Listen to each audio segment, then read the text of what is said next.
საქართველოს ოკუპირებული ტერიტორიებიდან იძულებით გადაადგილებულ პირთა განსახლებისა და ლტოლვილთა მინისტრმა სოზარ სუბარმა თბილისში ახალ აშენებულ კორპუსებში 456 დევნილი ოჯახისთვის ბინების განაწილების თემაზე ბრიფინგი გამართა.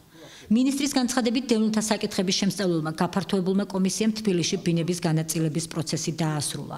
კომისიის შემადგენლობაში გარდა სამინისტროს თანამშრომლებისა შედიოდნენ სახალხო დამცველის აპარატის, დანიის ლტოლვილთა საბჭოს, გაეროს ლტოლვილთა უმაღლესი კომისარიატის, კონსორციუმ სამართლებრივი დახმარების საქართველოს წარმომადგენლები. კონსორციუმი თავმსხრივ ასოციაცია თანხმობის, ვეტერანთა დეპარტამენტისა და აფხაზეთის მთავრობის წევრებს აერთიანებდა. კომისიის მუშაობა გამჭვირვალედ მიმდინარეობდა და ღია იყო ნებისმიერი მედია საშუალებისთვის. მინისტრის ინფორმაციით განაცხადი 10,010 დევნილმა ოჯახმა შეავსო.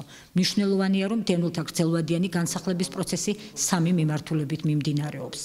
ავარჩიეთ ნგრევადი ობიექტები, სპეციალური კომისია შემქმნით, რომელმაც დაიარა ყველა ნგრევადი ობიექტი, სულ 14 ნგრევადი ობიექტია და აქედან 2 ყველაზე მძიმე მდგომარეობაში მყოფი ობიექტი შევარჩიეთ, ეს არის აეროპორტის დასახლებაში მდებარე აეროპორტის სასტუმრო და სასტუმრო კოლხეთი, რომლებიც დაუხურეს. ყველაზე დიდი ობიექტები ესენი იყო, ეს 2 ობიექტი დაიხურა, თუმცა ამ 2 ობიექტის გარდა კიდე 4 სხვა ობიექტი დაიხურა, ანუ 14-დან 6 ნგრევადი ობიექტი დაიხურა. როგორ დაიხურა ის დანარჩენი 4 ობიექტი, უბრალოდ იქიდან მოქალაქეებმა რო შეავსეს განაცხადები, იმდენად მძიმე მდგომარეობაში იყვნენ, რომ იმდენად დაბალი ფულები ჰქონდათ, რომ მიუხედავად იმისა, რომ ჩვენ იმ ობიექტების დახურვის გადაწყვეტილება არ მივიღეთ, ავტომატურად დაიხურა ეს ობიექტები, იმიტომ რომ ამ მოქალაქეებს შეხვდათ ბინები ფულებით. მთლიანობაში 178-მა ოჯახმა მიიღო ნგრევადი ობიექტებიდან ბინა. ამ ასე ვთქვათ 561-დან.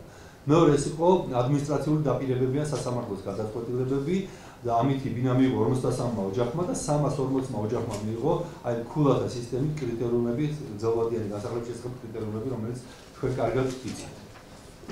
სად არის ეს ბინები? 330 ბინა აქედან არის თბილისის ზღვაზე, ხოლო დანარჩენი 231 არის თბილისის სხვადასხვა უბნებში, იღომში, ვარკეთილში, რკინიგზის ვокзალთან, სხვადასხვა ადგილებში, იმის მიხედვით მოსკოვის პროსპექტზე თუ სად ქართველი მენაშენეებს საქონდა და სადაც გამოვიდა.